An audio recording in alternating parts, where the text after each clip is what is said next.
Western gallery. আমি অবশ্যই যেহেতু চিটাগাং ছেলে, আমি চিটাগাং সাপোর্টার অবশ্যই। আমি তামিমের খেলা দেখতে খুব পছন্দ করি, কিন্তু যেহেতু আমাদের দল তামিম নাই, কিন্তু চিটাগাং কিংস যেহেতু ভালো করতেছে, কারণ আমি চিটাগাং ছেলে, সেই জন্য আমি চিটাগাংকে সাপোর্ট করে যাচ্ছি। ইনশাল্লাহ সামনে করবো, হারলে চিটাগাং, জিতলে চিটাগাং। তার জন্য আমরা পরিচয় না করার জন্য দর্শকরা, সেই জন্য তারা পাহাড়ের চেটা তাদেরকে আমাদের পক্ষ থেকে একটা আন্তরিক শুভেচ্ছা জানাই। আপনি টিকিট পেয়ে খুশি? অবশ্যই খুশি। আমি আসছি বদর থেকে, এখান থেকে 2-3 কিলো। হ্যাঁ আলহামদুলিল্লাহ একদম শান্ত আছে, মানে কোনো উশৃঙ্খলা নাই এখানে। 16 তারিখের প্রথম খেলা যেটা চট্টগ্রাম প্রথম হবে ওটা আর কি। আমি আসলে চট্টগ্রামের বরিশালের সাপোর্টার।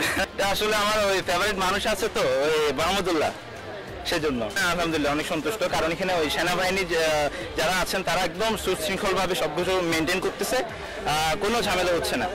এই চট্টগ্রামের মানুষ, চট্টগ্রাম থেকে আসি।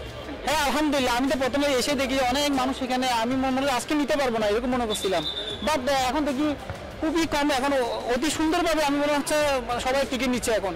আমার মনে হচ্ছে এবারে আমাদের বিপিএলটা অনেক সুন্দর যাচ্ছে। আসলে এই অন্য সময় কিন্তু এত লো স্কোরিং ম্যাচ ছিল, এখন কিন্তু ওটা নাই, এখন কিন্তু প্রায় সবগুলো 200-200 উপরেই যাচ্ছে। ওটাই অনেক ভালো লাগতেছে। ইনশাল্লাহ কালকে ম্যাচটা অনেক ভালো হবে, বিশেষ করে আমি সাব্বির রহমানের ফ্যান, সাব্বির রহমানের খেলা দেখবো, আর সাথে আমাদের চিরাগনের খেলাটা দেখবো। ওটা দিয়ে ইনশাল্লাহ আশা করি টিকিট অতি শীঘ্রই পেয়ে যাবো। ধন্যবাদ।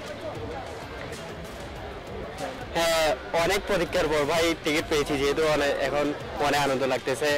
তো অনেক প্রতীক্ষার পর যেহেতু পাইছি তাই খুশি, যেহেতু আগামীকালকে বরিশালে খেলা, আমরা বরিশাল সাপোর্টার, যেখানে আমাদের তামিম ইকবাল আছে, যেখানে আমাদের মুশফিকুর রহমান আছে, এবং দেশেরা ফিনিশার মাহমুদুল্লাহ রিয়াদ, এবং তরুণ বহুত প্লেয়ার আছে। তো তাদের খেলা দেখার জন্য আমরা মুখিয়ে আছি।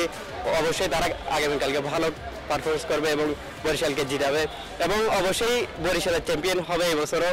গত বছর যেহেতু কাপটা লঞ্চে যাইতে পারেনি, এবছর ইনশাআল্লাহ লঞ্চে কাপটা যাবে, এই আশা নিয়ে আমরা খেলা দেখব। এবং আপনারা সবাই দোয়া করবেন, যেহেতু বরিশাল সামনে ম্যাচগুলো ভালোভাবে পারফরমেন্স করে জিততে পারে এবং দলকে এগিয়ে নিয়ে যেতে পারে। ঠিক আছে।